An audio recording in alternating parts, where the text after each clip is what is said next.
বৌমা, তুমি কোথায় যাইতেছো? মা, দুপুর 12টা তো বেজেই গেল। রান্না বসাতে যাচ্ছি। শরীর খারাপ লাগতেছিল তাই ঘুমাই গেছিলাম।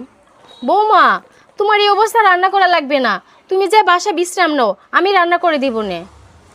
আর শোনো, তোমার কাপড় চোপড়গুলা কলে পারে রাইখে আইসো, আমি দিয়া দিব নে। আচ্ছা ঠিক আছে মা।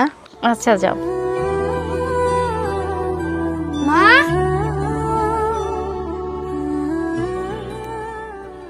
মা, ভাবির বাচ্চা বেটা আসার পর থেকে তুমি তো সব কাজ করো। ভাবি তো কোনো কাজ করে না। ভাবি খালি শুয়ে বসে থাকে। তুমি ভাবিরে বাপের বাড়ি পাঠাই দাও। শোন, তোর ভাবির এই অবস্থা কিভাবে ওর বাপের বাড়িতে পাঠাই বল? ওর মা তো অসুস্থ, ওর তো সেবা করতে পারবে না।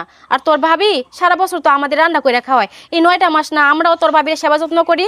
আর তুই সবসময় এসব কথা বলিস কিসের জন্য? আর কখনো এসব কথা বলবি না। যা, তুই আমার সামনে চলে যা, যা।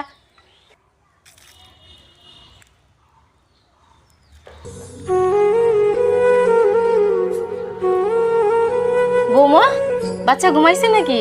হ্যাঁ মা, এই মাত্র ঘুম পাড়িয়ে আসলাম। আপনার একা একা কাজ করতে অনেক কষ্ট হচ্ছে তাই না? আপনি এখন যান, বিশ্রাম নেন, আমি সব কাজ করে দিচ্ছি।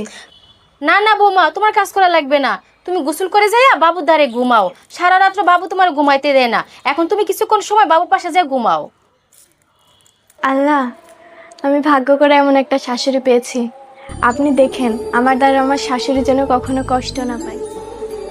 আচ্ছা ঠিক আছে মা।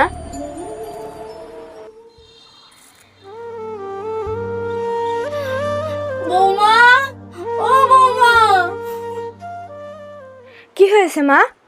আমি না বিছানায় নষ্ট করে ফেলছি। কেমনে নষ্ট করছি আমি কিছু টের পাই নাই। আপনি তো আমাকে ভয়ই পাইয়ে দিয়েছিলেন। তাতে কি হয়েছে? আমি আছি না, পরিষ্কার করে নেব। আপনি হাত দেন, আপনি উঠুন, আমি বিছানা পরিষ্কার করে দিই।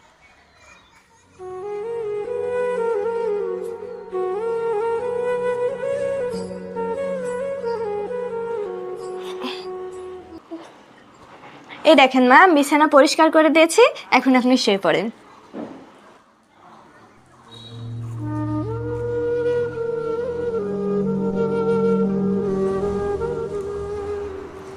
বৌমা, আমার কপালটা কত ভালো।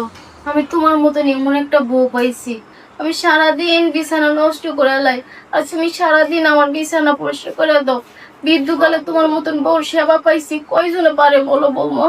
তুমি খুব ভালো, তুমি আমার বৌমা না, তুমি আমার মেয়ে। আরে মা, আপনি আমাকে এই কথা বলে লজ্জা দেবেন না।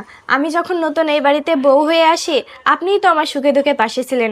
এখন আপনার বিপদের দিনে আমি কেন পাশে থাকবো না? আর শুনেন মা, আপনার মতো প্রতিটি শাশুড়ি যদি তার ছেলের বউকে ভালোবাসতে পারে, তাহলে বৃদ্ধকালে সেই শাশুড়ির কখনোই যত্নের অভাব হবে না। আর আপনি যৌবনকালে যেরকম কর্ম করেছেন, বৃদ্ধকালে এসেও ঠিক সেরকমই ফল পাচ্ছেন। বুঝতে পেরেছেন মা?